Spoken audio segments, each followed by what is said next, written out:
pediatrics, and we're here to change that. Lauren last year was part of a similar workshop, and she said the time is now and it's time to be loud. So with this panel, there are a couple of key takeaways, so I'll outline those up front and then we will introduce the speakers. So we want you to think and feel and act with a high sense of awareness and urgency in knowing the challenges and opportunities and working with and supporting the efforts of this collective community. And it goes much broader than the 4 people on this panel, obviously. They're all each representing something very unique, but we could have added many more to the stage. This panel wants to show you that they are ready for collaboration, partnership, innovation. They're organized, they're productive, and the time is now to join the momentum. So, with that, I will turn it over to Heidi first to introduce yourself, your organization, and the diseases that you work on. Hi everyone, I am Heidi Edwards, President and Founder of Sisters Hope Foundation. We support those affected by ALSP, adult-onset leukoencephalopathy with axonal spheroids and pigmented glia. This disease affects men and women equally in the prime of their life, typically. A typical diagnosis occurs around 43 years of age when you are raising your children, you're married, you're working full time, you have a lot of life left. And all of a sudden you have cognitive impairment, motor impairment, seizures, speech disturbances, and you are diagnosed with CSF1R mutation, which causes ALSP.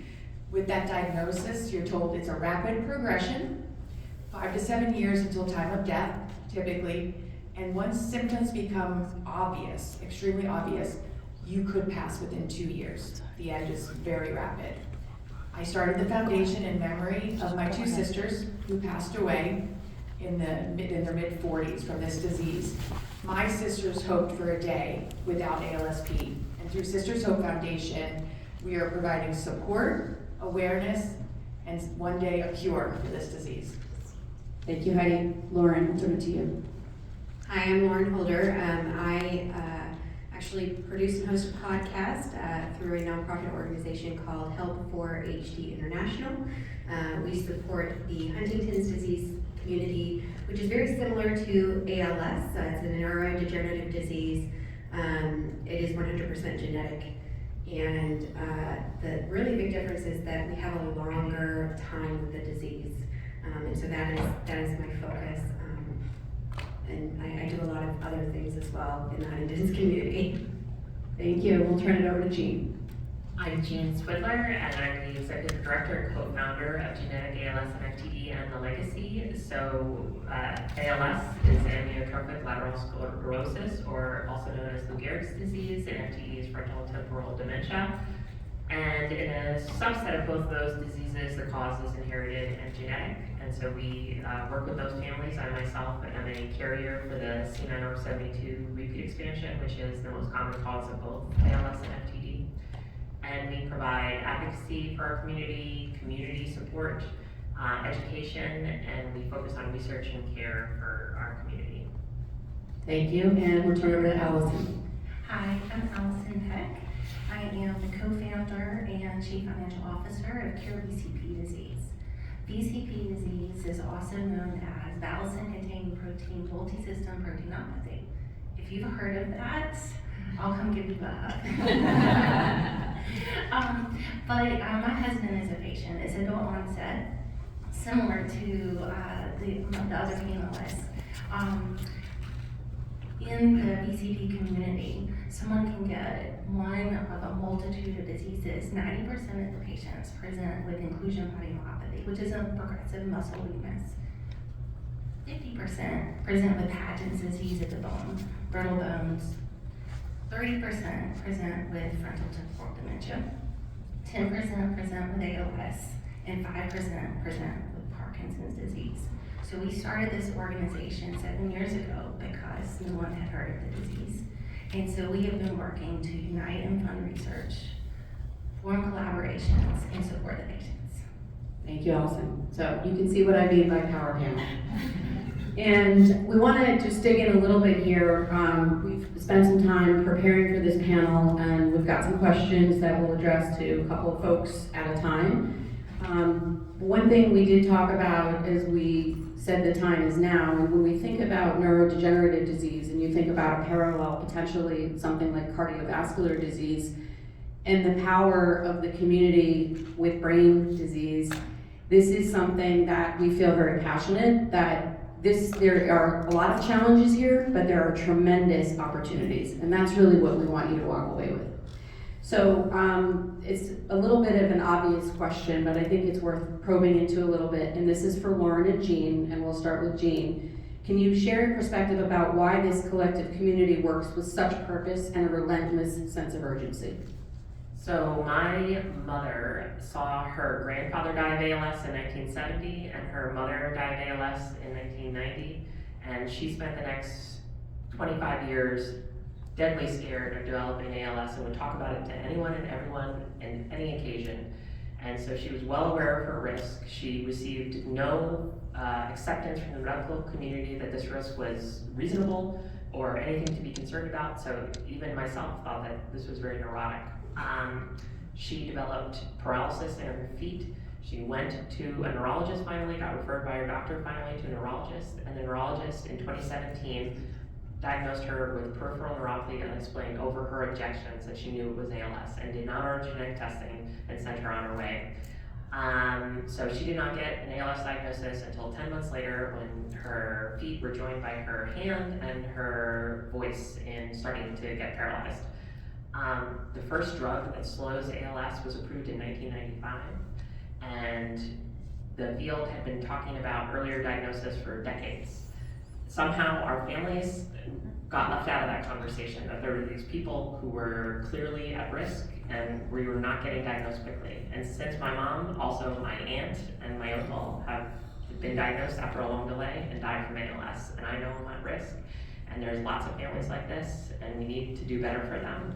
The other urgent thing that I would just raise up is that we are testing therapies in these diseases right now, and we are accepting failures in fully symptomatic people as the theories being wrong, and that is not right, because there are possible approaches that might only work earlier in the disease, and they need to use our community of people who are at great risk to trial drugs at all disease stages.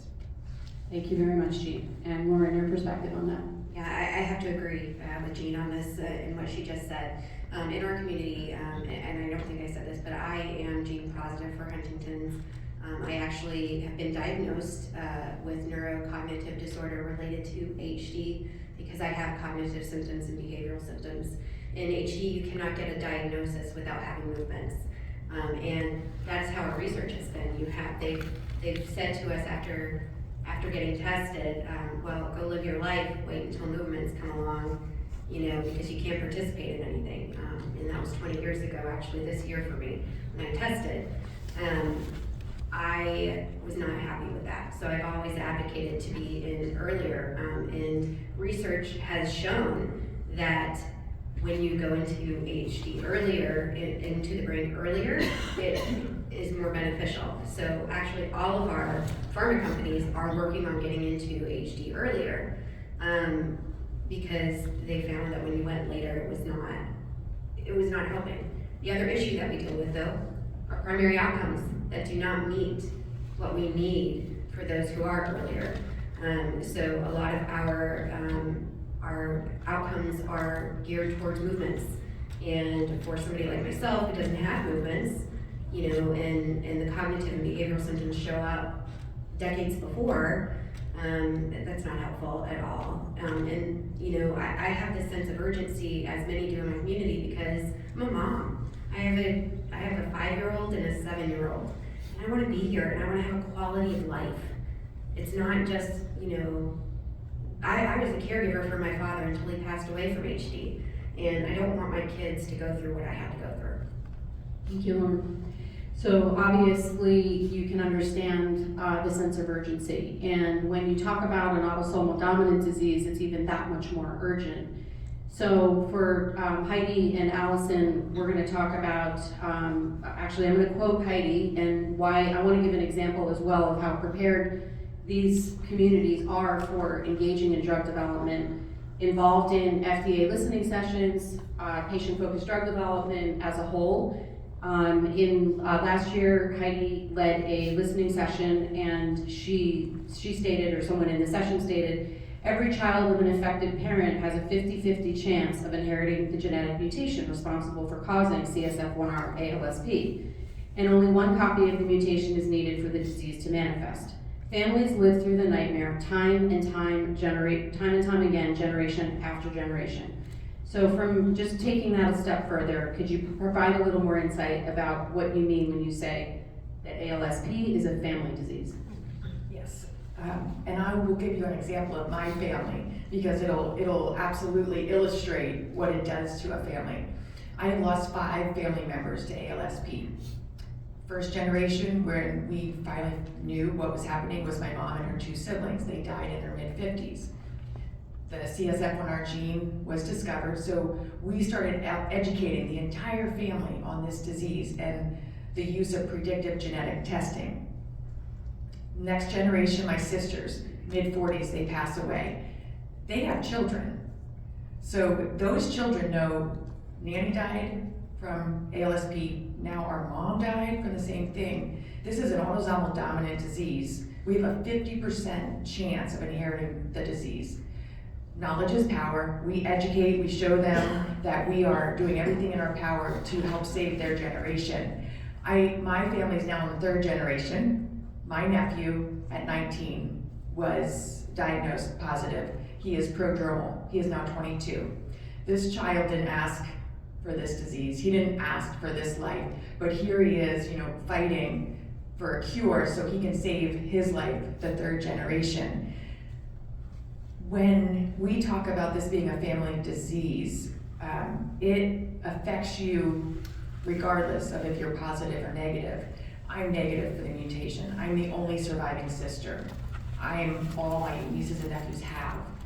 And I advocate every day that they find out early if they carry this mutation, they educate themselves, and they make a difference for others in the future. Because without us, without this family unit fighting and educating and pushing forward for a cure, we're never going to be able to stop this disease that absolutely devastates and wipes out families.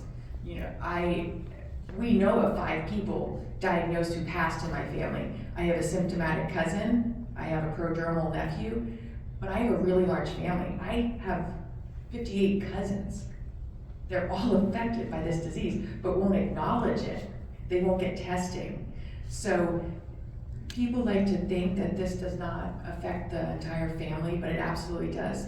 They call me, they ask questions, but they don't want to know if they have the disease. So all we can do is educate, raise awareness, and hope that they start doing more for themselves and the rest of the family and others affected. One day at a time, you're chipping away. Allison, what are your thoughts? I feel like Heidi's telling my family story. Yeah. So with the autosomal dominant diseases, it's like I hear their same stories. So my husband's mother had UCP disease. So, and 4 out of the 6 siblings were positive for it.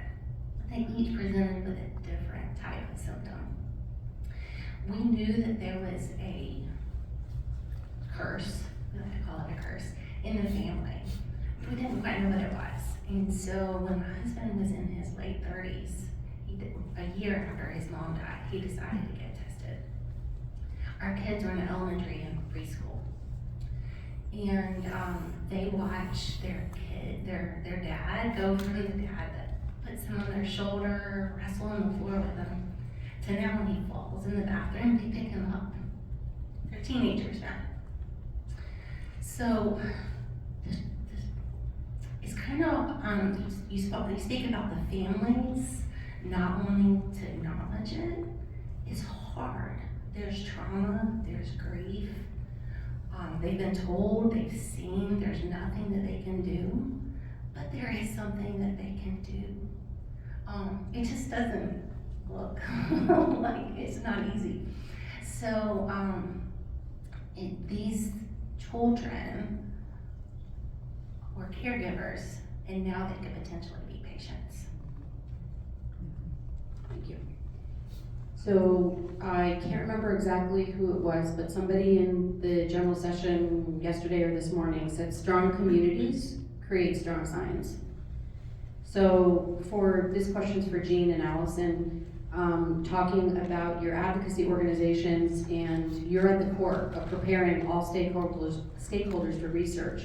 Can you talk about some of the key pillars that your organization is focused on in preparing the community to participate in drug development? We'll start with Jean, please.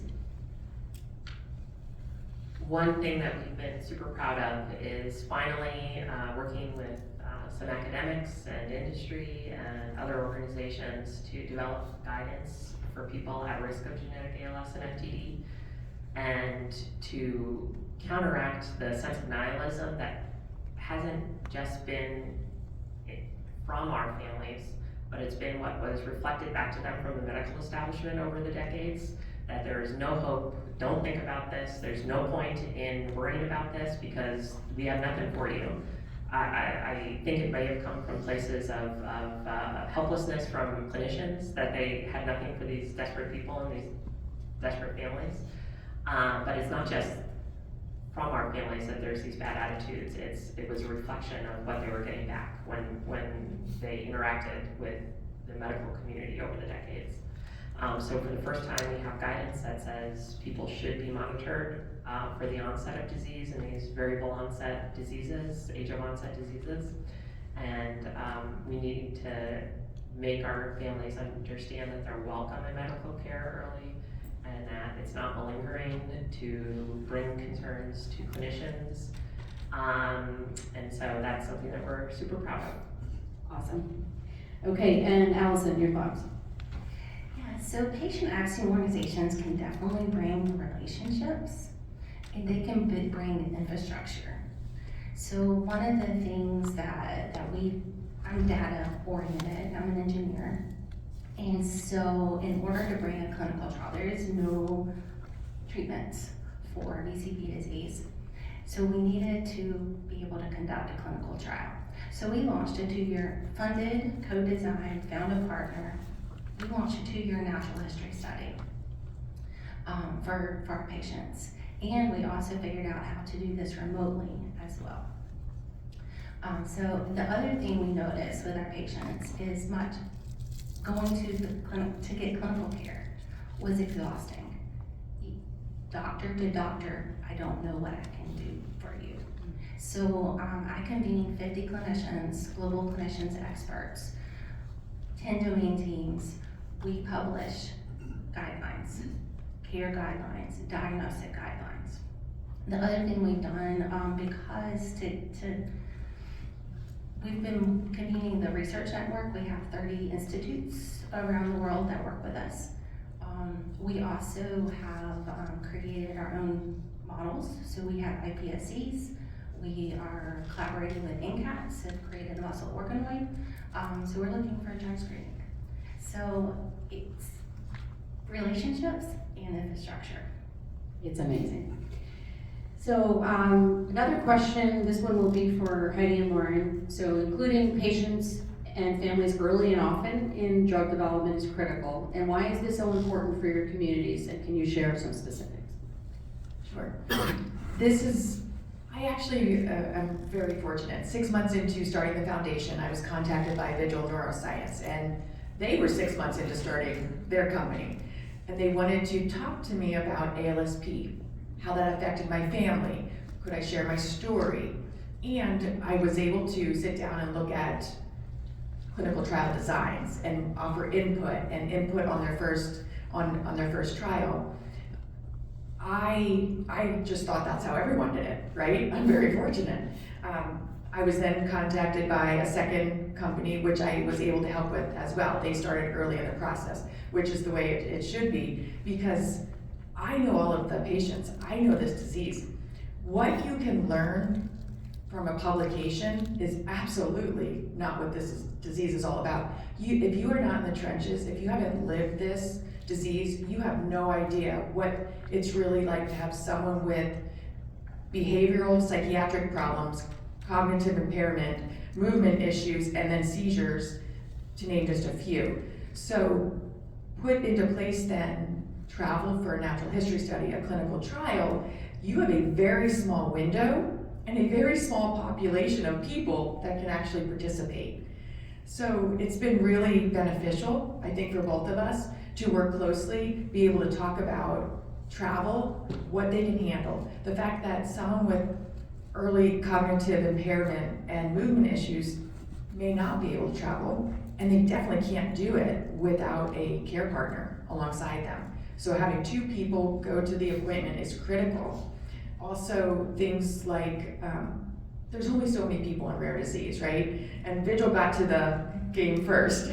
So when someone else comes into the mix, I'm very honest with them. Our patients, there's only a few, they're already in a natural history study and they're flying across the country for that. They may be in the clinical trial, so they're not eligible for the next study. So when helping create a pilot study, you need to be creative. You need to set up programs that go to our patients. And we've been really fortunate to be a part of these companies that are willing to listen. So the next design was the pilot study went right to our patients who were eligible, and so that we didn't ask too much of them, because I was very honest, you can't keep asking. You have to start doing for them too.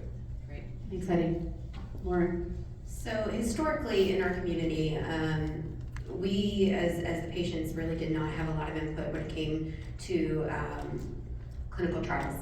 And more recently, especially in the last 10 years, that has changed. There's been this shift, and some organizations have actually created an advisory board where we can have a seat at the table with industry. What's really nice about this is that we have been able to solve issues and barriers together in a way that that they were not able to do on their own. And so it's made all of us more efficient.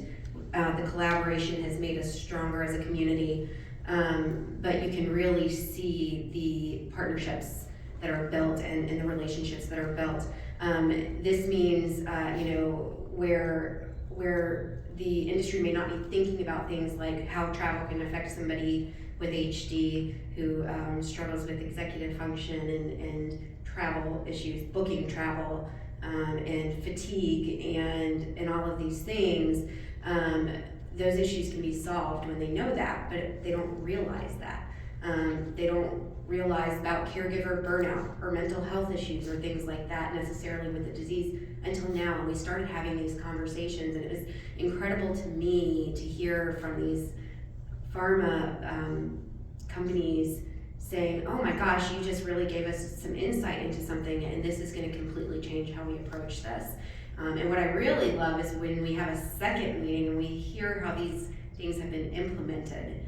And so then we know, like, oh gosh, they really listened to us, and that really builds trust within the community. Wonderful. Listening and acting. So this is actually our last question, and then we'll open it up for questions. And each of the panelists are going to answer, and I'm just going to sort of set it up. So we've talked about this a bit, but shifting the perception of neurodegenerative diseases to one of early detection and preventative management could dramatically change drug development by promoting earlier intervention, more investment in research, and innovative treatment options. It could also foster a more supportive environment for patients. We've talked a lot about the symptomology of neurodegenerative disease, and there are cognitive issues, and that comes with stigma related to dementia and other symptoms. So if we were able to reduce that may empower some individuals to seek testing and care sooner. This shift would not only benefit those with neurodegenerative conditions, but also accelerate progress in treatments and possibly cures, like we've seen with other broader disease areas like cardiovascular, diabetes, and cancer. So obviously you've heard how motivated and prepared that this panel is to engage and move the needle. So each of them are going to highlight a little bit about this paradigm shift and what their thoughts are and how important that would be to the community. And we'll start with Allison. I thought I was gonna go last. Sorry. Goodness. I think it's changing the stigma about getting early diagnosis. It changes everything, really. You're giving patients at risk. It's like the clinicians, I had a long talk with a clinician one time about whether or not you should get pre-symptomatic testing or offer it to family members. And he was like, oh, I need to protect the patients. I was like, well, if the patient wants to get diagnosed, then the patient needs to get diagnosed. You have to offer the choice. You have to offer a pathway. And when you're trying to say, hey, it's not that there isn't anything to be done. There is something you can do. It's not going to be easy, but at least it's something. It gives a hope. You're not relieving the burden by not getting the diagnosis. They know they have that risk. They carry it with it. So there's that stress there, whether or not. So when a patient decides when they're ready to get tested, then they need to offer them. Awesome. Thank you. Jean? We just really need to harness the energy that has gone into the pediatrics world with initiatives like the Pediatric Inclusion Alliance, and to really drive home just that early diagnosis, early treatment, early trials are what we need for this population. Key to that is the embracement of surrogates and biological endpoints. The stigma around questioning people's cognitive abilities when they're fully productive members of society is very complicated and should not be ignored. I think we're seeing that in Alzheimer's as well. When we're looking at these as systematic biological problems, I think that takes away a lot of the need to obsess over minor cognitive issues. So these are just some of the things we think about, and we're so excited. Thanks. Lauren? Yeah, this is a really important question for me because I live it every single day. I tested 20 years ago. It's 20 years this year, and I think about how when I was told that there's no reason for you to test, but for me, knowledge is power. And I told the genetic counselor that I wanted to be proactive rather than reactive in my health. And even now, as I speak to people, I say, our community has lived as if we have this death sentence, as if we're dying from HD, and we've got to stop. We've got to be living with HD. We've got to be managing what we can a lot earlier on. We have a major mental health crisis in our community that could be handled if we were looking at HD earlier. But when you're not looking at it until movements, we can't get those resources because insurance isn't going to cover anything. And you brought up cardiovascular disease and diabetes, and they're great examples. Diabetes you can't get rid of. You've got to live with it for your whole life, and yet they manage it. Cardiovascular disease is the same thing. You manage it with medications and with different treatments, and there is a way to do that in neurodegenerative diseases that we are not doing, and that's a huge gap. Thank you, Lauren. And how you? So I'm a very big advocate for genetic testing, and like I educate my own family is how I educate others in this community. Early testing and confirmation that you have the mutation allows you to have your brain monitored, which we should be doing for neurodegenerative diseases. My nephew at 19 found out he was positive. He was able to participate in research. They found he's prodromal. Every year, his brain is scanned, so they will know when there's a brain change.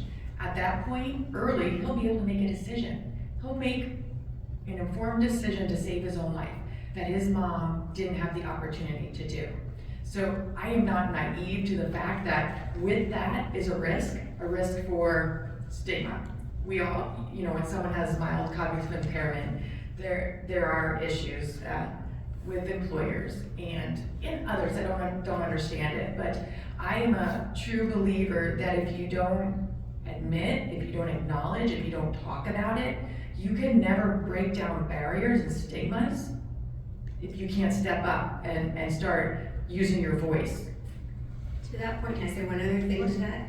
So, you just brought up mild cognitive impairment, and I want to point, because I'm going through this process with my mother, who has mild cognitive impairment, and she doesn't have Huntington's, the other side. They follow her. They send her for neurocognitive testing, and they follow her. And that's not something that we do in the HD community. I had to go out on my own, figure out how to do that. And it's not recommended to most people. It's not, when I tell other people in the community, they look at me like I'm crazy because I'm doing that. It's the same thing with cancer. I went for genetic testing for cancer. There's a whole clinic I can go to, and even though I don't have cancer now, because I'm at higher risk, I go and I see them and they monitor me and help provide resources and stuff. That is not a thing in HD. Thank you. So, I think it's also worth mentioning that this amazing power panel represents, a portion of those autosomal dominant neurodegenerative diseases. And we encourage anybody who has a connection to this community to join the community. There's definitely strength in numbers, and we're gonna keep moving this forward and forward and forward, and we're gonna help each other. So I'm gonna stop here with the panel and see if there are any questions in the room.